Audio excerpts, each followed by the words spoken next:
Okay, welcome again to everybody and to know, welcome to everybody online. This is our second Ataya session of the quarter. We still have our guest from the first Ataya here in the room, so that's very nice to have this continuity. Hello, Chris. Thank you again for your participation last week. So for those of you who joined us for the first time, Ataya is our interdisciplinary seminar series here at UMA. It's every Thursday at 1. And every Ataya session focuses on a particular topic around a particular paper, chapter. And we hope that Ataya is a place really to connect and to discuss ideas within the UMA, UCT community, but also beyond. Just also for everybody online to know, this is recorded, question included. You can find our program on our website, the UMA website. We have a program next week with one of our visiting fellows. And also, we have a few special lecture coming. So make sure to look at our social media. They are going to be announced shortly. And yes, it's my great pleasure to welcome our speaker today, BjØrn Bertelsen, who is a visiting professor, visiting fellow at UMA. And we are very glad to have him. Since last week. BjØrn is a professor in the Department of Social Anthropology at the University of Bergen in Norway. He has conducted multiple fieldwork in Mozambique since 1998, researching political anthropology, violence, war, and urban Africa. You may have already read his recent publication, including the monograph Violent Becoming, State Formation, Sociality, and Power in Mozambique. And he has also published several edited volumes, such as Crisis of the State, War and Social Upheaval with Bruce Kaffer in 2009, and a book that I recently started reading that is fascinating, Navigating Colonial Orders, Norwegian Entrepreneurship in Africa and Oceania, and many others. I can't read your bibliography is very rich, and it's. I encourage you to also look at the complete biography online on our website, and you'll see also many articles published in social anthropology and now journals, Southern African Studies, and more. We are very excited. Please help me welcoming BjØrn. So I know that you have a little more than 30 minutes of presentation, and then we'll have questions. So, yeah. Thanks a lot. Thanks a lot, Dominique and Divine and everyone else at the UMA team. I mean, I find it fantastically rewarding to be here. I've been here now 1.5 weeks, and I've learned a lot, and I continue to learn, and I'm so grateful for all your work. It's a fantastic space. I mean, I presented at an Ataya seminar digitally once a year or two ago, but being here is something completely different.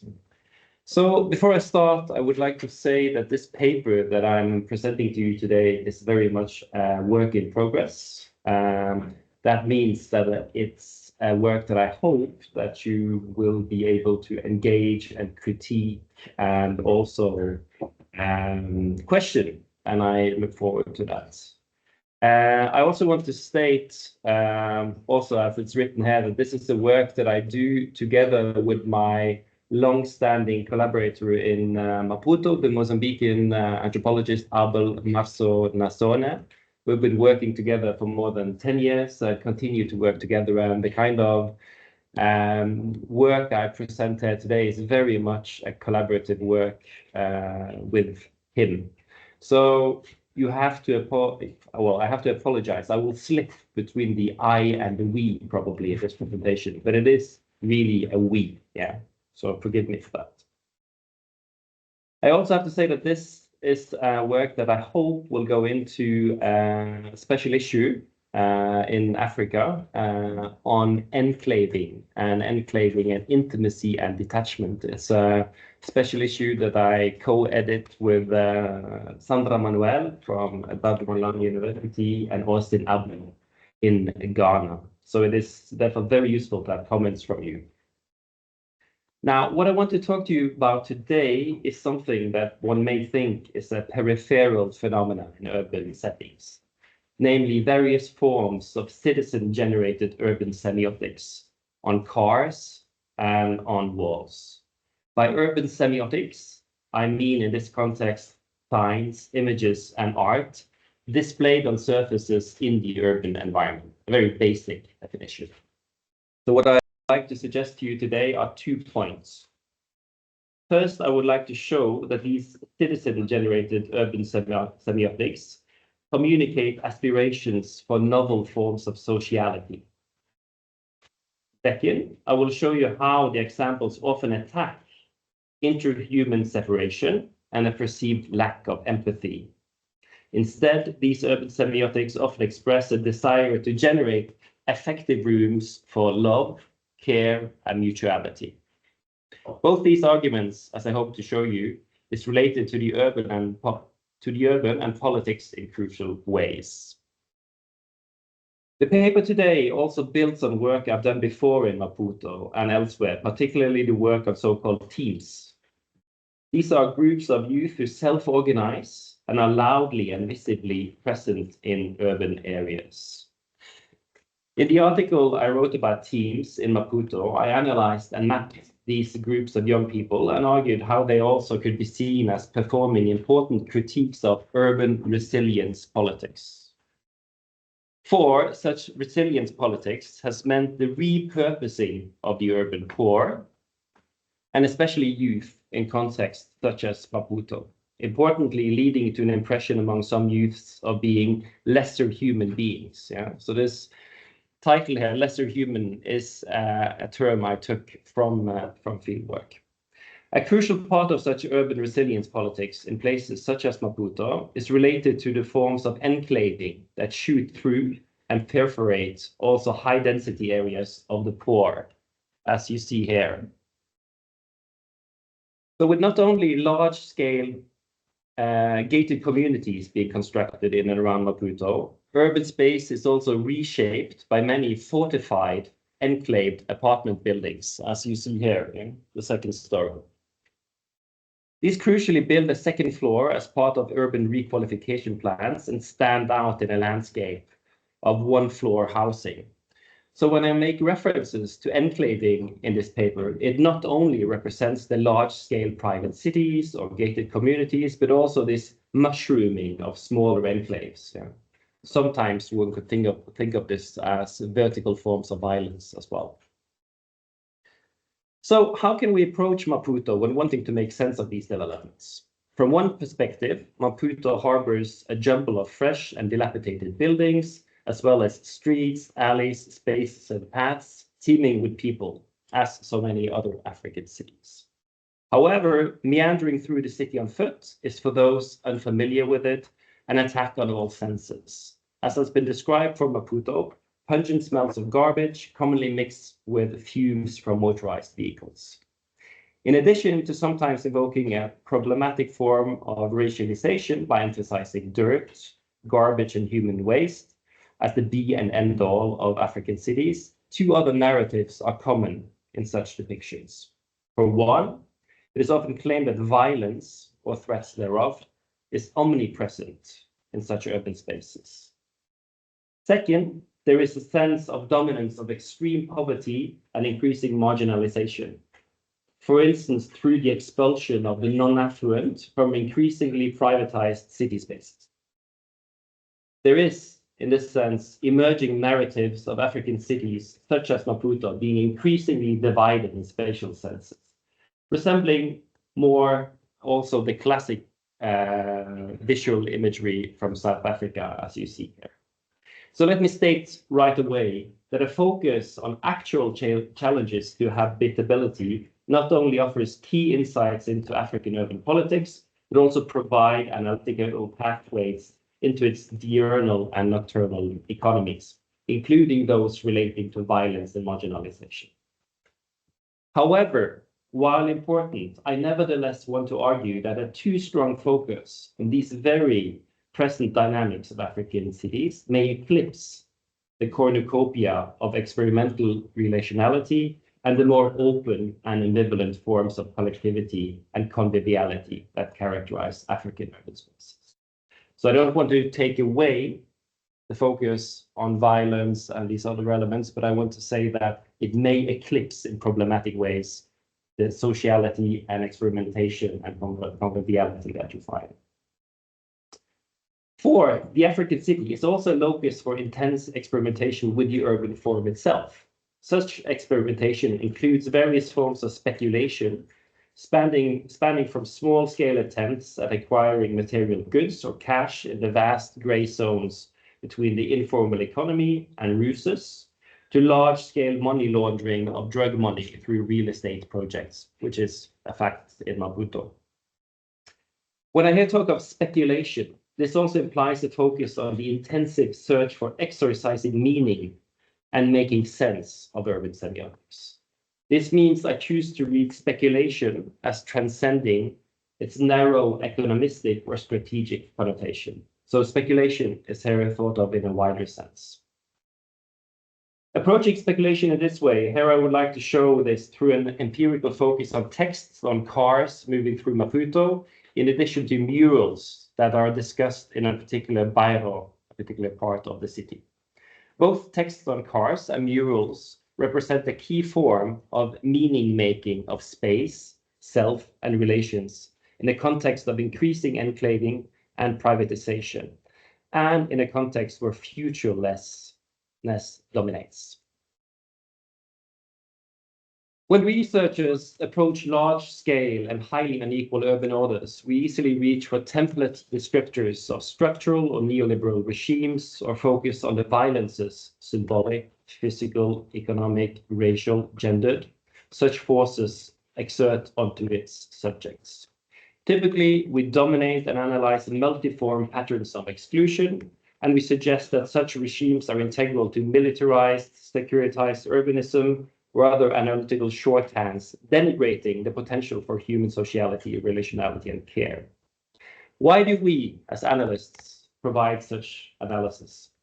Very often, I think, it is because there are so many features around us indicating that the future, the very possibility of a future or any future, is gone.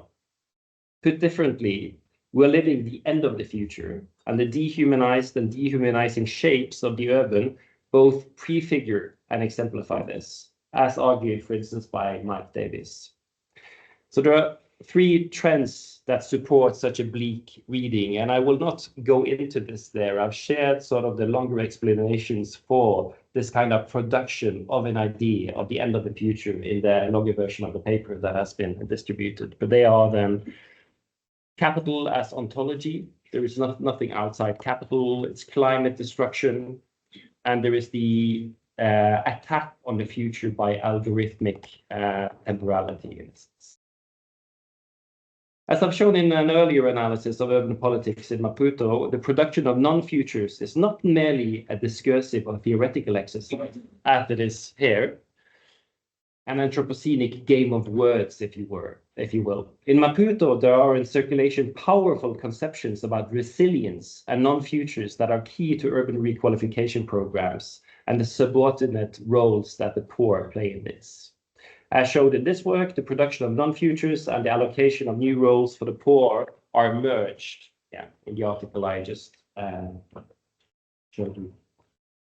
So in contrast to the forms of futurelessness that is imposed in urban contexts and dominate many forms of analysis, urban formations are also domains for political experiments and loci for the rolling out of various forms of fantasies, collective and individual. I think, therefore, a more accurate way to capture the urban is to emphasize its fundamental openness, as well as to explore the many forms which challenge the production of futurelessness.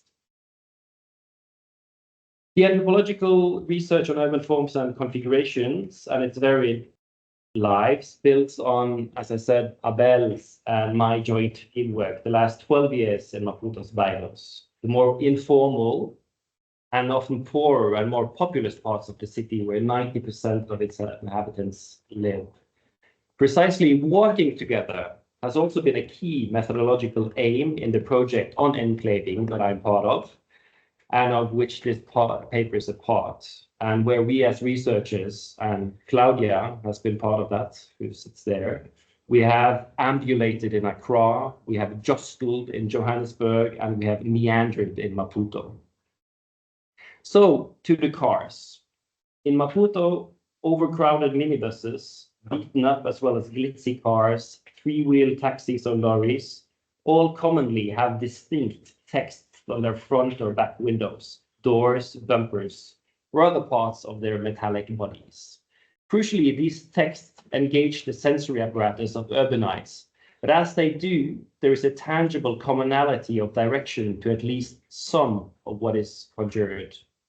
A desire for a form of sociality, an attack on non-compassion or evil itself, and a desire for creating affective spaces of care, mutuality, and prosperity, effectively conjuring compassion.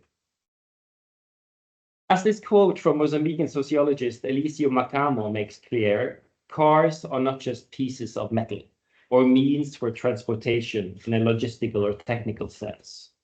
They are also, I would like to suggest, moving objects onto which especially youth project various forms of speculation. Let us provide a few examples that we have collected, Abel and I, over the years.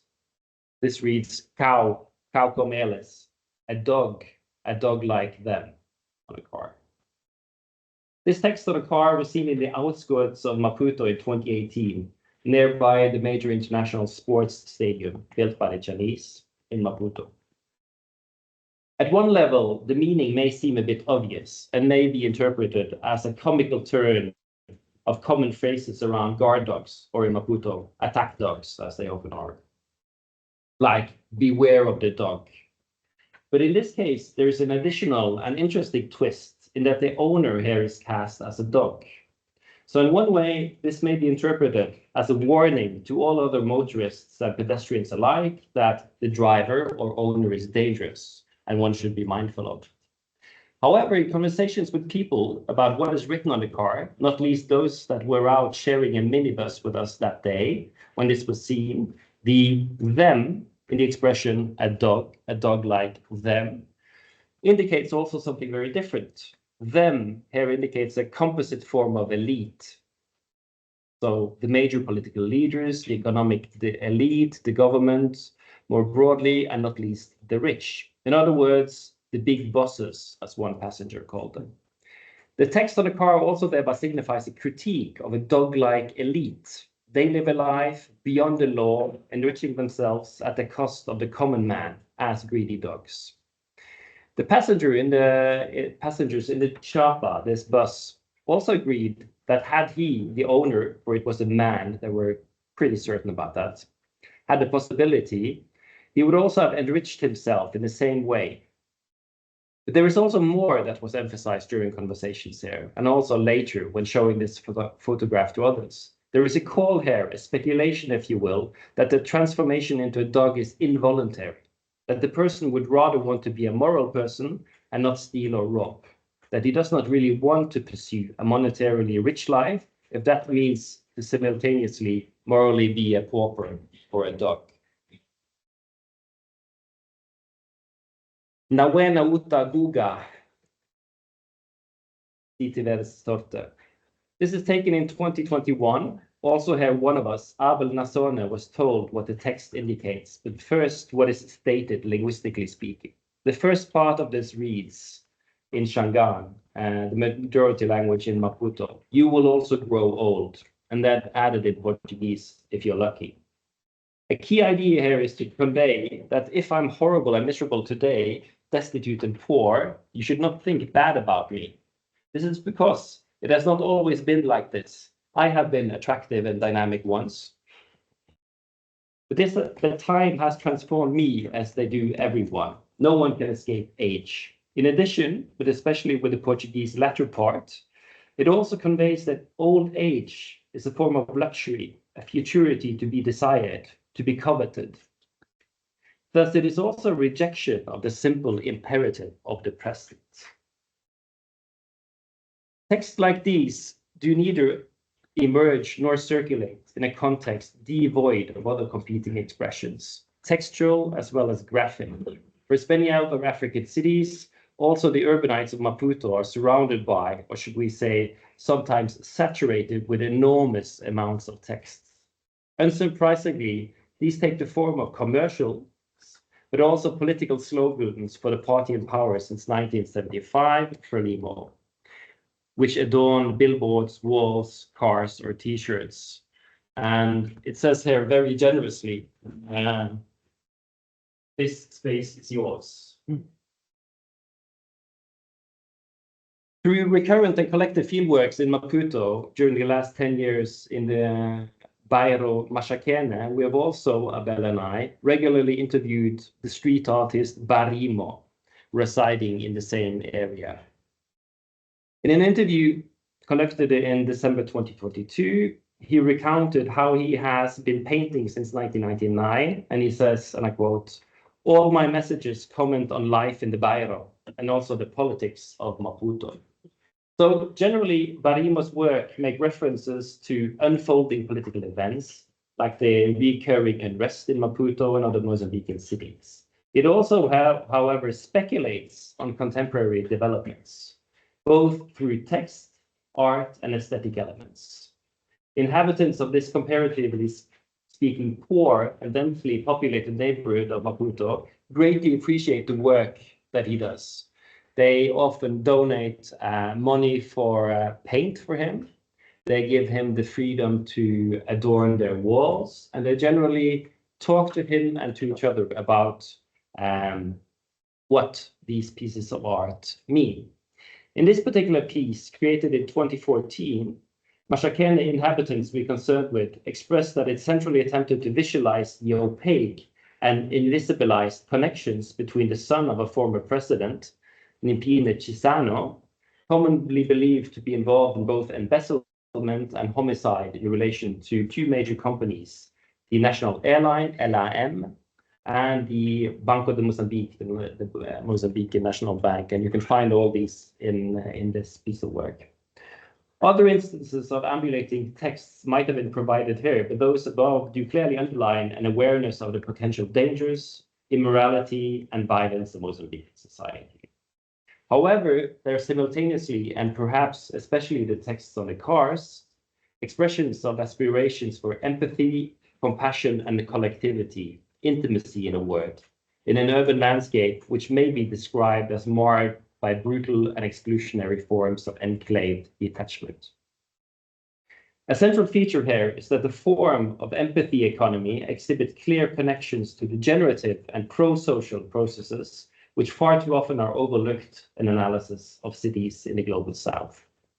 Put differently, the texts and the graphics shown here are not marginal phenomena, but central to understanding how urban meaning condenses around science and how these are interpreted as aspirations towards social forms not yet realized or on the horizon.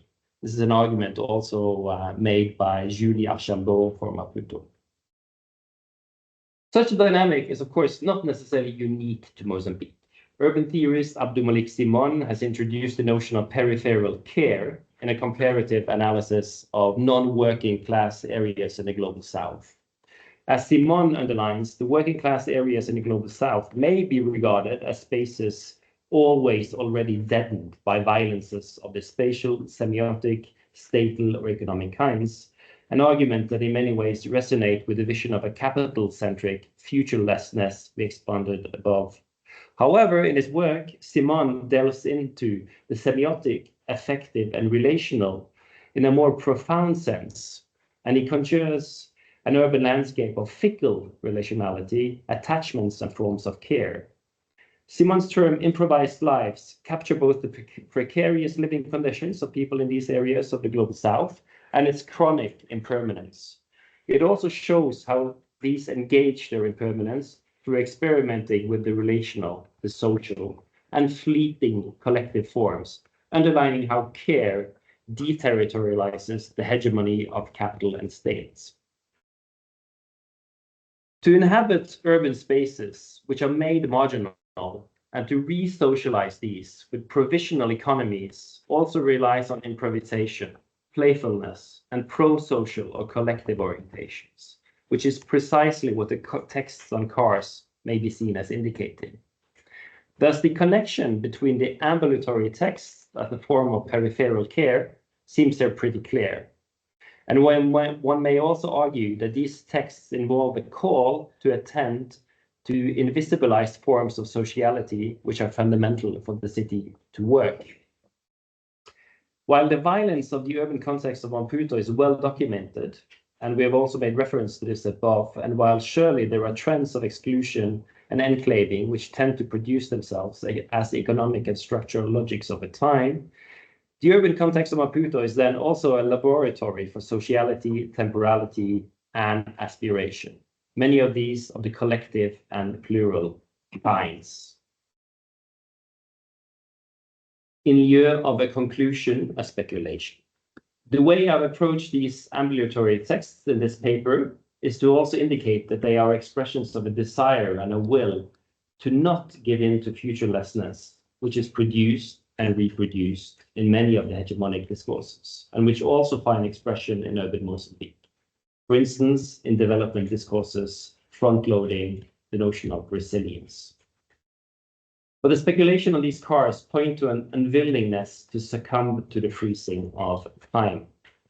They are also a rejection in some way of the destruction of collectives, in that they attack the total ambition of analysis projecting necropolitics as also a hegemonic order at the street level. Instead, the cars here are surfaces onto which convivial paradoxes and aspirations are written. Many of these are, as the two examples show, fundamentally pro-relational and pro-humanizing. It is important to underline in this context that speculation in this format can also be insurrectionary. If the speed of capitalism, of ideologies of resilience and compliance is antithetical to democracy, to collective urban engagement, then speculation in its many forms is a way of salvaging a remnant of the human, a remnant of sociality, and also a way of carving out a gap, a hole in the production of the present, a potential for future and for rupture. Thank you.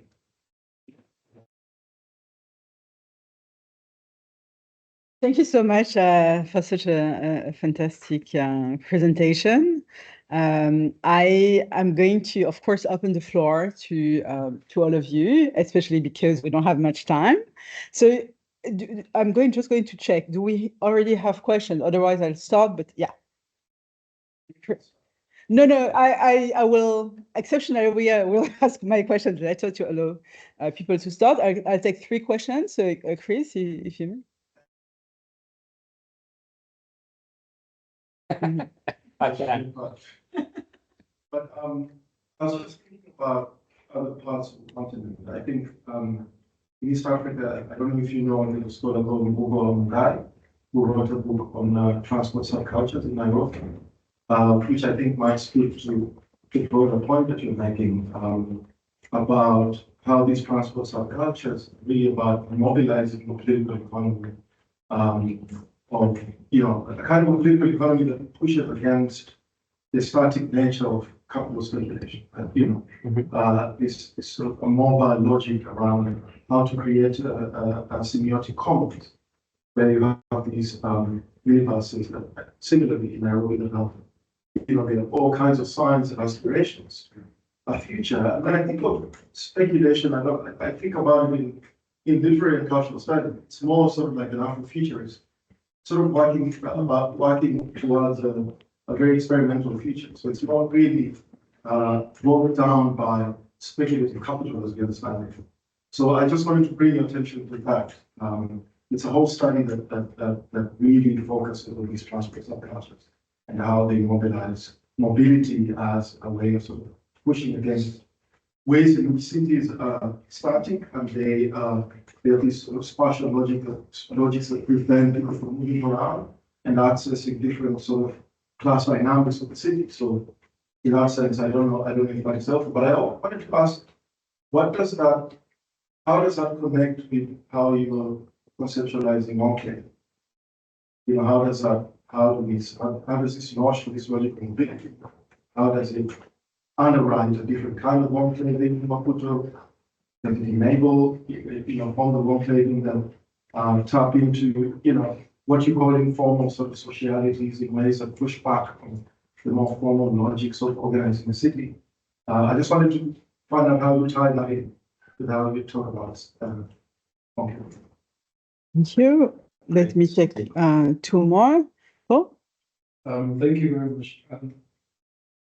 I was curious about the way in which you argue that capitalism creates futures, or that those subjectivities cannot exist outside the future that capital creates, and yet at the same time it sounds as if when you look at this text, they create a kind of refusal and sociality that enables people to imagine other ways of living despite or alongside what capital has decided for their lives. But I think what this work really has done for me is it reminds me of Hugo Kellen's work as well. Even though he looks at the overall landscape, one of the arguments he makes is that just because there's been abandonment by the state, obviously with the effects of neoliberalism, there's life that is contained in those landscapes.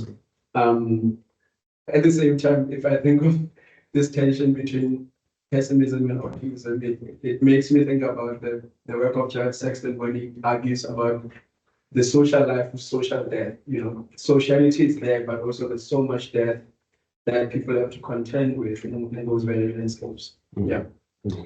Okay. Professor. Just some clarification. Yes. You follow safe spaces still changing inside of period. Or they are stuck with this. Okay. We'll take the next one after, but Okay. we are already Okay. I can just reply to that first, and then come back to the other comments and questions. I mean, this is the work that Abel and I have been doing for at least 12 years, in Maputo, and it started out almost as a joke. I mean, we looked at what was written on cars, and we didn't take it that seriously in the start. I mean, because there were also cars rolling around, with arma do crime, the weapon of crime, and I mean, sort of macho stuff, But these signs change all the time, also because cars change. But I haven't been able to, and of course the work by the artist Barimo changed, because that's like a running commentary to what goes on. He's still active, This is an older piece of art. But I haven't been able to, if you ask me if I've been able to see any tendencies of change, I have not. I haven't really. And I also have to say as a caveat here that there are, of course, a lot of signs on cars that are religious, I mean, Christian or others, that we haven't really been working with, because that they haven't really stood out in a very interesting ways. But these others have stood out in for us at least, more interesting ways. Was that an okay clarification? Okay. And Chris, thank you for all of this. I have to get these references, and I have been. I mean, in the longer version of this paper, I have some references to other work that has been done on mobility and on sociality and street level kind of semiotics. Arthur Quayson's work. I've looked also at Philip de Bock's work from Kinshasa, where he's looked at boats, etc., and naming practices. But I'm still mapping the landscape, as it were. So I would very much like to look more into this. And I think it is what you indicated that I was arguing is, I mean, you put it very nicely. I mean, the mobility of these minibuses and cars, in a sense, is a rejection of the stasis of capital.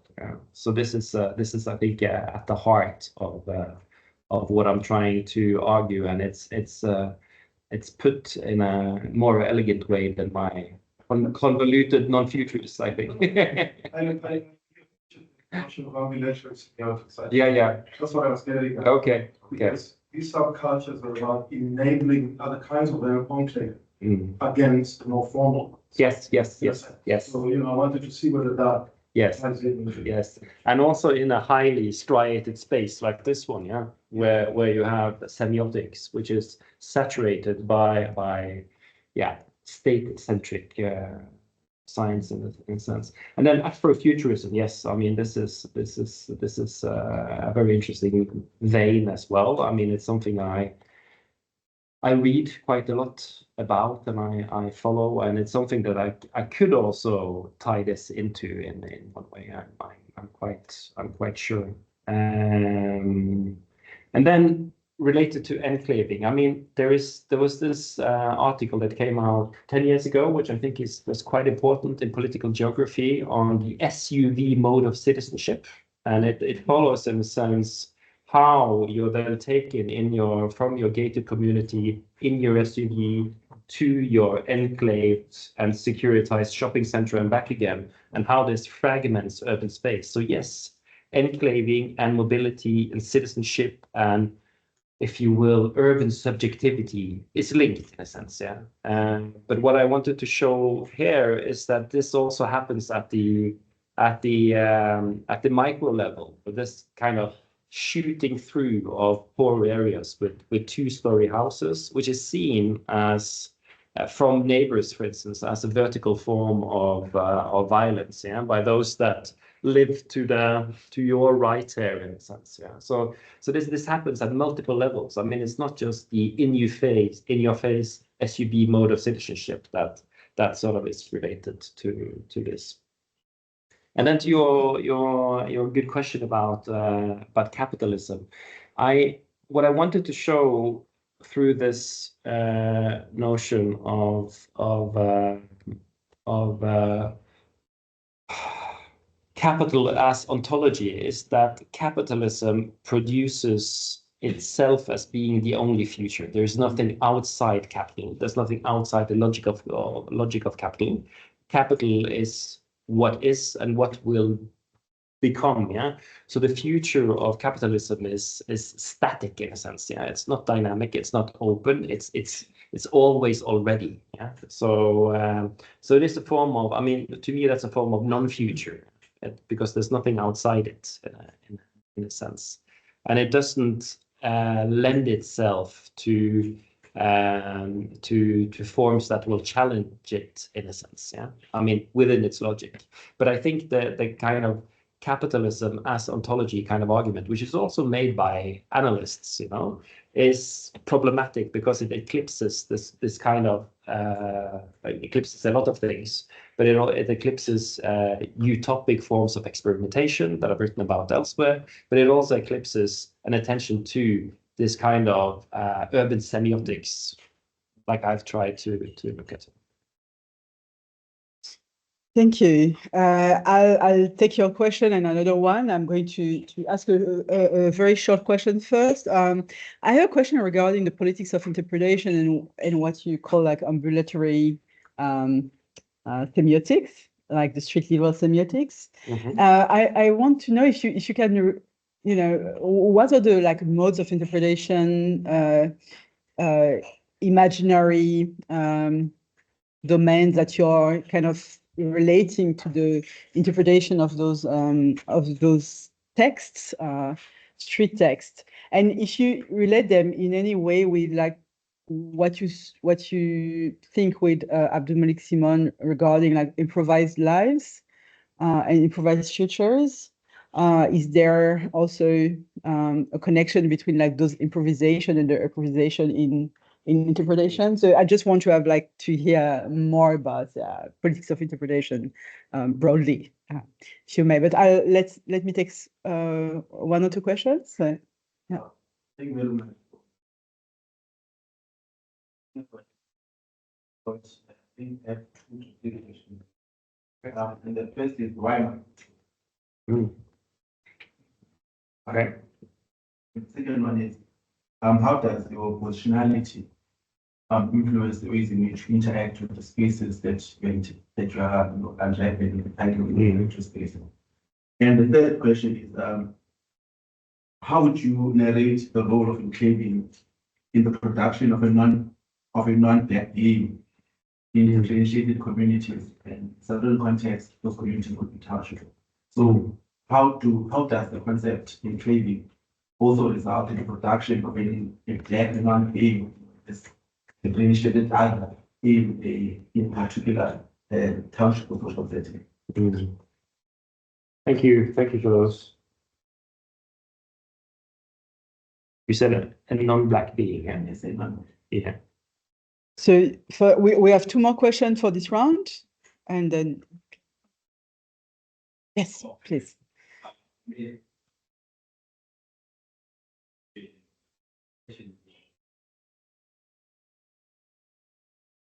First of all, I want to say thank you very much for coming.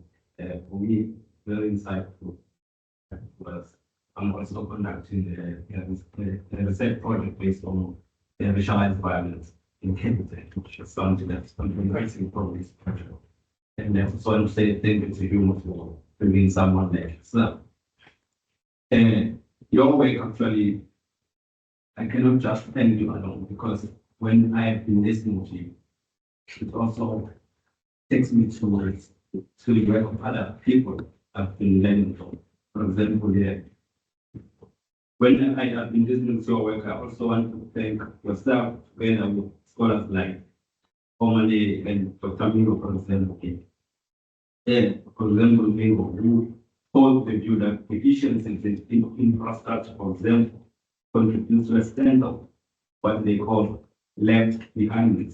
For example, Dr. Mingo, in his ethnographic study on water and sociality in college, for example, is close to where we are right now. It's very important this work in which, or wherever he states that residents living in the informal settlements view state as neglect because their needs are not attended to, neither they are met. So I want to say I agree with your point that violence emanates from the affective dimension of how people feel where they live and the way in which this shapes their life or lived experience, which can be expressed in sense of lost communities, for example. When I thank you, I feel I must also thank scholars like our very own Professor Francis Wilhelm, because your work also accords with this concept of what he calls concept of incompleteness, for example, whereby he argued that every social organizational category it plays geography plus generations incomplete that the rest of what it takes to be human through relationships with other humans and non-humans in the natural and supernatural world. Actually, by me taking from these different scholars, because I want to say thank you to all of you. But the question that I have, not only directed to you, but to anyone else, and I would like to think about and with some of them to comment.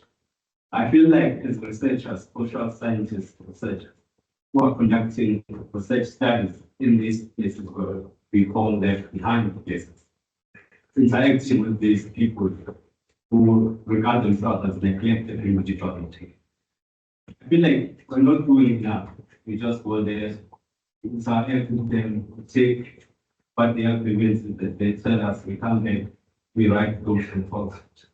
The question that I have, what role, either the activist or revolutionary role we can play as social scientists or researchers to make sure that these communities or they are conscientized enough and they can resist any form of social exclusion that don't only kill, but also divide. For example, the case of where I was studying, it's the case of Black South Africans and Black Indian South Africans killing each other because of the issues emanating from the racialized access to infrastructure. So what role can we play if possible? Our role is honest to go there, take whatever they say we come back, or we also have to play that activist role. So this question is not only confined to anyone wanting to and share some light for you. Thank you. And we'll take a last question from you.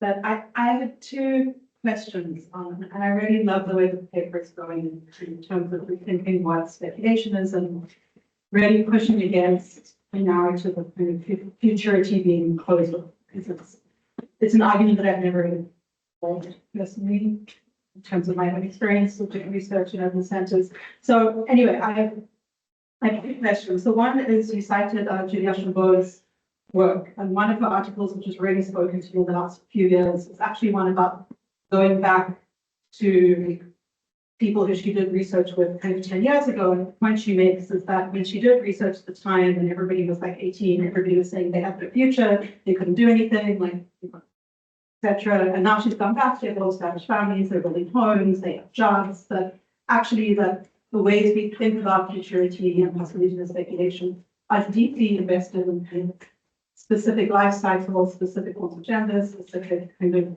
moments. And I'm wondering how you could, if there's any way of reading that argument into what you're seeing in terms of mobility on the street. That she's made quite a strong case about the way that these rhetorics of kind of futures breaking down, etc., are in some ways deeply embedded in the ways researchers themselves have done research, as opposed to this actually being the fact on the ground per se.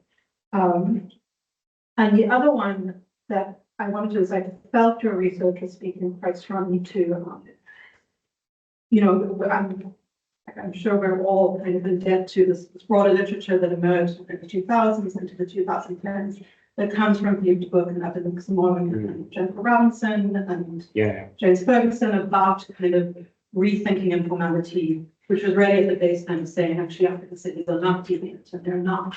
They've been read incorrectly, and informality is this thing which creates possibility. But the response has been from many people that all these authors equate basically economic survival as proof that everything's good, right? That's been the critique, that if you actually read into Simone or the book, and I think some of it is unfair, personally I think there's more, but this has been the critique. But what they're doing is saying, well, informality enables basic survival. And therefore, like, this has been read wrong, and actually these cities are these spaces of opportunity. And I think your work is doing more, actually. And I'm just wondering if you want to speak. I think you're pushing beyond just economic, you know, kind of informality as something which can be reread as not deviant, as something which can relate to survival, I think those infrastructure. Like, I think those are incredibly important arguments, but I think you're doing more, and I wonder if you want to think about how you're pushing it. What's more than that argument? Thank you. We have time. We have time. We are comfortable. Hour now. No, thank you for all these fantastic questions and thoughts. I mean, maybe I should take the first and the last kind of questions together, because they go in the same direction. I mean, your questions about sort of interpretation and improvisation, and Simone, you know, and your last question, Claudia. I first I would like to say that I would agree with you. I think that some of the critique against AbdouMaliq, Simone, and Philippe Book is quite unfair, you know, because I mean they do both in the work actually accentuate the kind of multiple forms of violences that urbanites are exposed to again and again.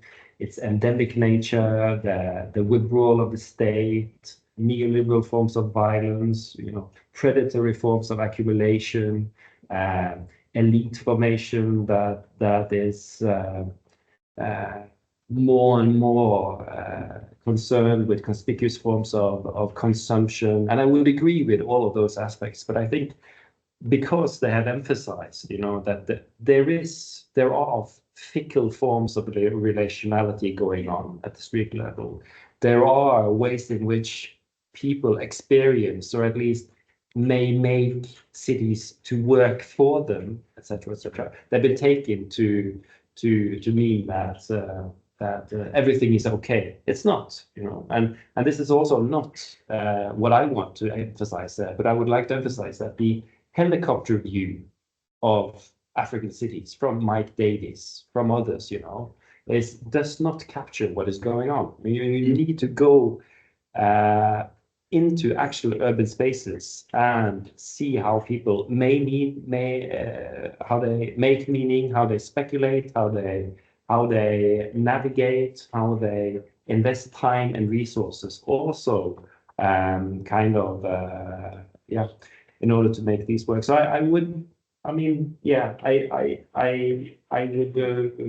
I find myself now defending the book Simone a bit because I think it's quite unfair. And then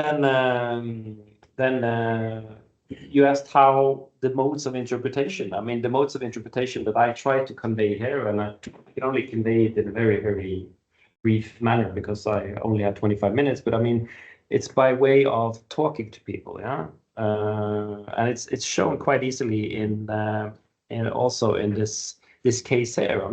This is an artist who creates pieces of work on walls that people allow him to do so. So it's very clear to me. It's a very clear form of speculation as something public, something collective.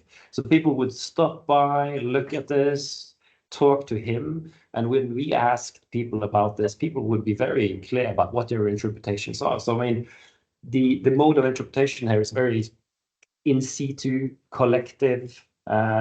It's not necessarily, it's not, these are not curated pieces of art in a sense. Okay. Claudia Archambault, I also enjoy her work. And you may say that this is very much tied to a particular point in a life cycle. Youth. The category youth in an African context is an extremely broad category. It also, in many forms of analysis, relate to what Ghassan Haj has called stuckedness. And Alcindor Hanwana before her with waithood. And a sense of that you don't go anywhere. You can't. You don't have resources or jobs or possibilities to marry, etc., etc. And then she has shown, Julia Archambault, that, well, if she goes back to her interlocutors, things change, they move on. And this might be true also for some of my interlocutors. However, I'm actually, I don't want to say I'm becoming more pessimistic because this is a bit of an upbeat kind of paper. But in another paper I've written on irreconciliation, that is non-reconciliation. I have been going back to people I have lived with and done field work with since 1998 in the central province of Manica, outside Maputo. And there I see a kind of a hardening when it comes to visions of where Mozambique will go.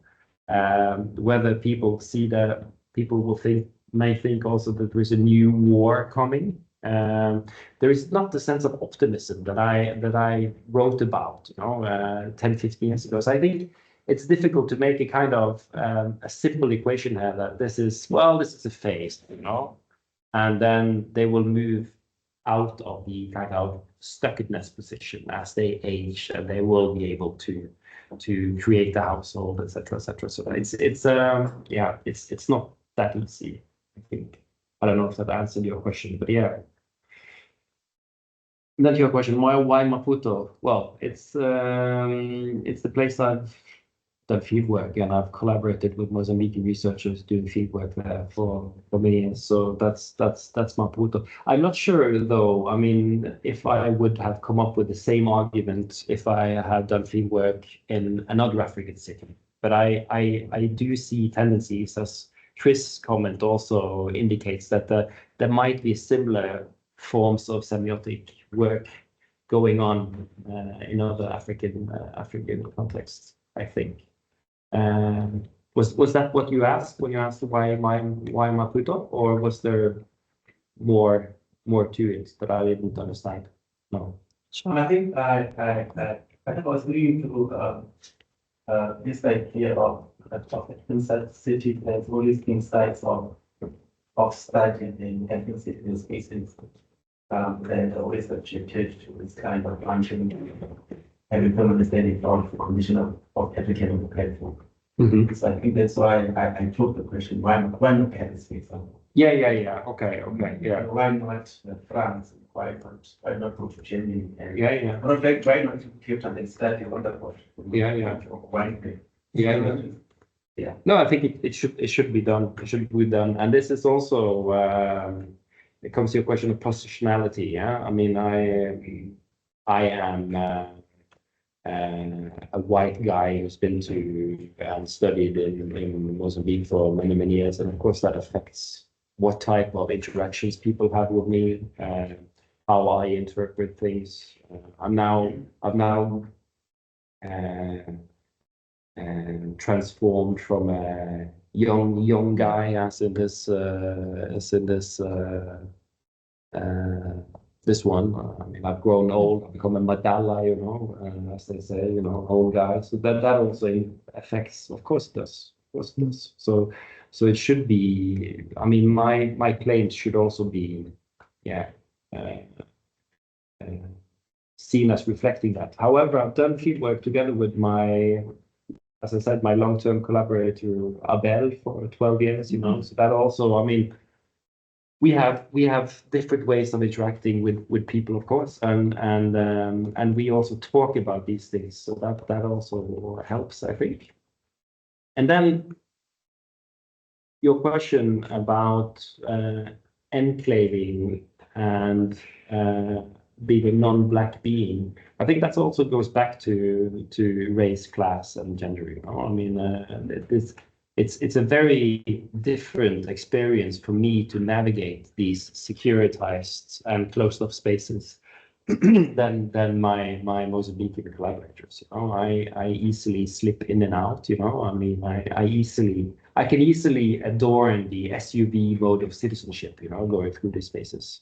And there are many things that I will then be blind to, I think. So yes, I would agree with you. I think that this of course is very important. And then to the question of left behindness, I would be very interested in reading that work. So I hope you can share that with me afterwards, because I think it resonates also with the idea of stuckedness. It resonates with the idea of waithood. It resonates with the idea of the production of non-future. And it resonates also with the idea of resilience and urban resilience thinking, which is now quite dominant in African cities, as they are around the world, which actually affords the roles to the poor of upkeeping their own infrastructures, in a sense, which might result in experience of being left behind. Sorry. Yes. Oh, yeah, and Nyamjo. Yeah, I'm sorry he had to leave as well, Francis. I mean, it does relate. And in the written version of this paper, I mean, I do, of course, refer to Francis's work on incompleteness, but I also think it relates to his important work on Africans as frontier beings. He's talked about, and because I think this type of enclaving and the kind of production of an idea of futurelessness that you see in the, how should I put it, discourses and political economies and urban planning practices in many African cities is perhaps the way cities in the wider world will become. So it's very important to pay attention to these. So in that way, also Francis's point is, or argument is very important. Thank you. We'll take.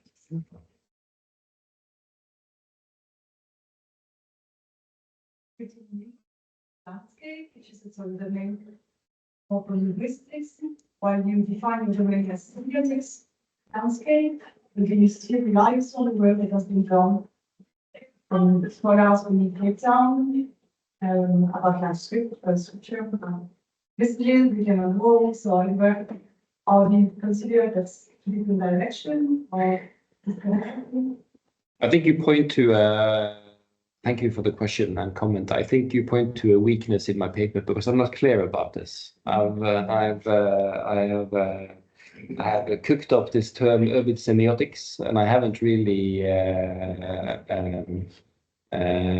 defined it very clearly if it goes in the classic semiotics direction or in the classic linguistics direction. So it's something to work more on, I think. Yeah. well, I can try to be clear, even though I'm in anthropology.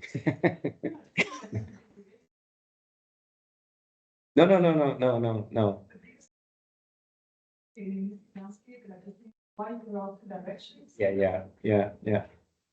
Yeah.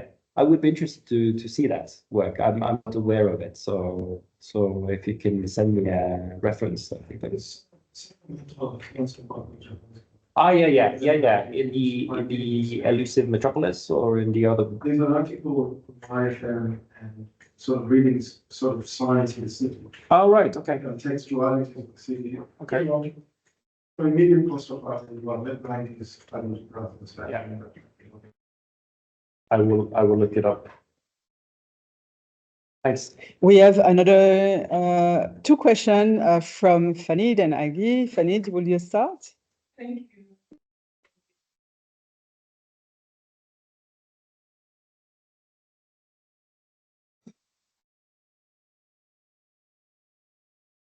I was wondering, how does the women-led contribute to this economy, and also the words and the nature and form of this economies? Are there visual ones that are not words, like images that people can pull from the plants or universities? And the second question I have is a bit random, but I'm just going to ask it. In a moving car, is the driver separate from the car? What does it mean about these mobile ontologies? How is, what is a car? Like, what is a driver? Like, do you think of them as separate? That's a good question. Agi? Oh, thank you. I hope my English will be understandable. And welcome to this massacre English language. It's welcome here.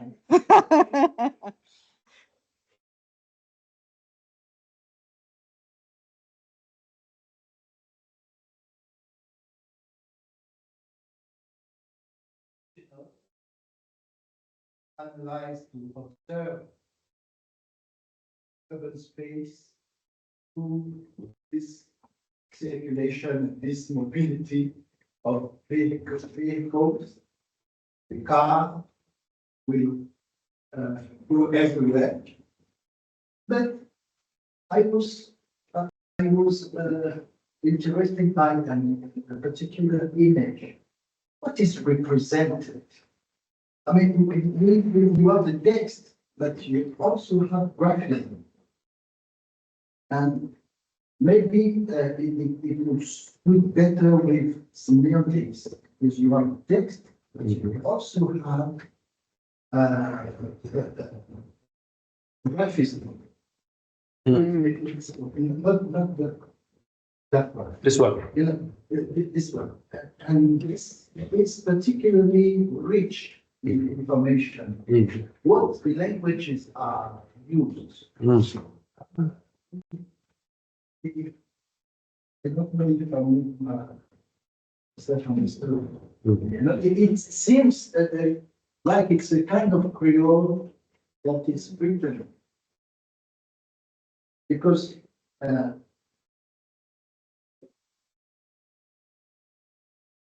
I read it was with land. Is it? It was with land. It's written. I mean, it looks like political messages. What is represented? It looks like something that they all got learned. Speaker phones. So can you Loudspeaker. tell me more about Yeah. this representation? This particular representation. Okay, can you just allow me to add one question to Fanny, and then we'll like have all of your responses. Like I think I love all of this section of the conversation around semiotics and around the landscape and the signs, etc. Because I think like BjØrn also my question around.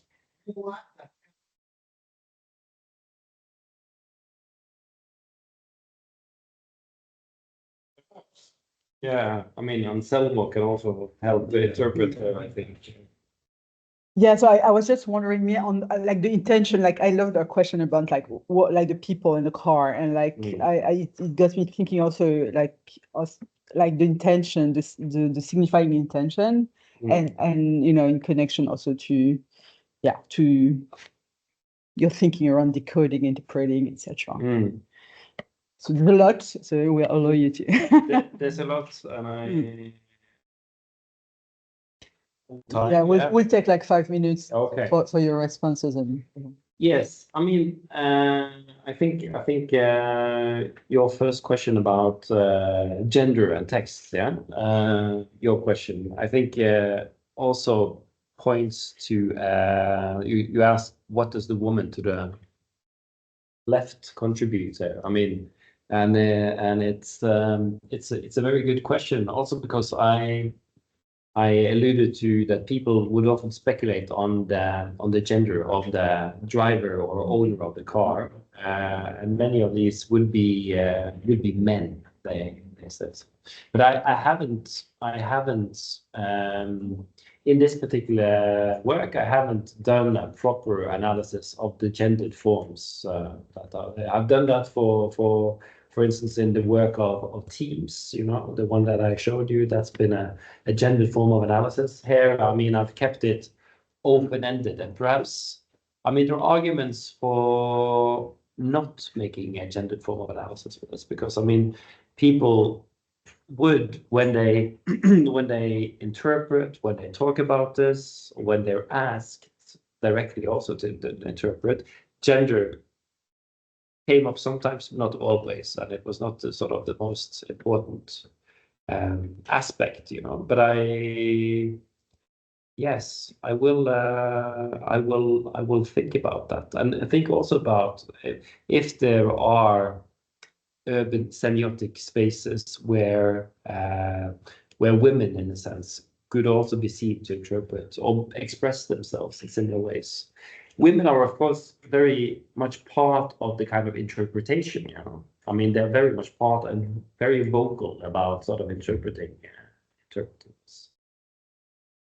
And then whether there's a difference between the texts and the driver. No, people would see them as there would be a direct expression of the driver or owner of a certain car, and they would conflate them. Yeah. So in a sense, you could say that the texts driver and car become an assemblage, in a sense, that then needs to be interpreted as it ambulates through the city.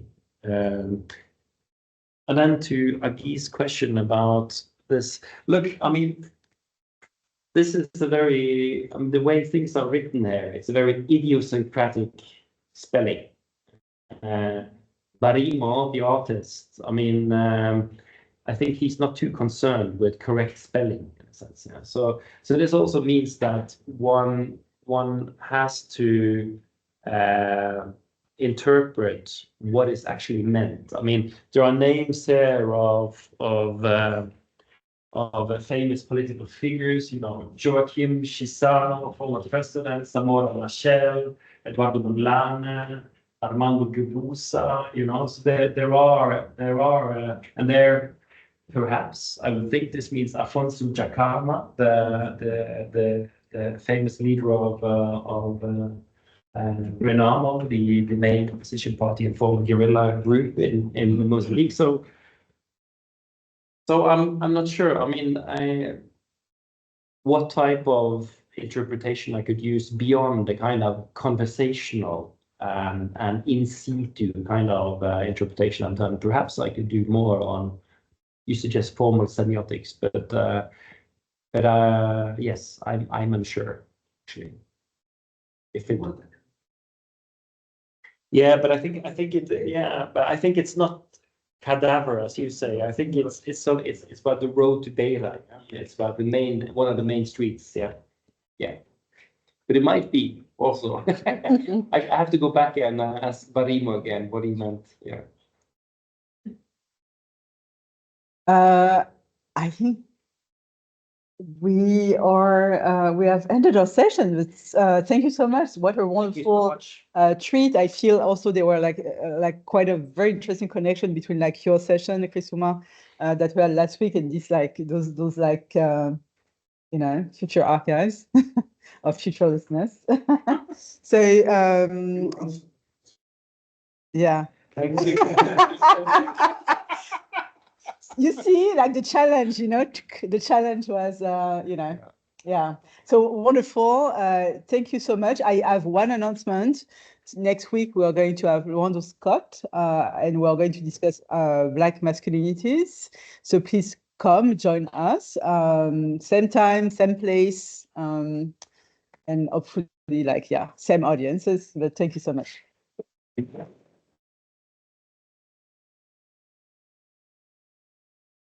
Thank you for all your comments. I mean, I've made lots of notes. Huh?